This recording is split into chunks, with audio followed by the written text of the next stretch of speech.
A friendly reminder that love is not a feeling. It is a commitment. Alam mo, sa totoong buhay, hindi naman palaging masaya ang isang relasyon. Dadaan at dadaan kayo sa maraming problema, maraming pagsubok, maraming misunderstanding, tampuhan, away, at haharap kayo sa buhay na hindi naman madali.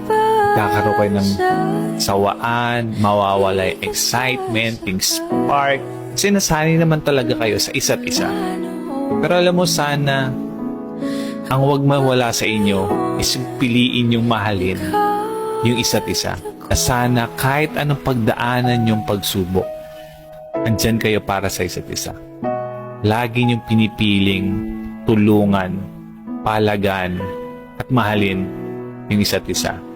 Remember that love is a choice and always choose to love each other. Okay?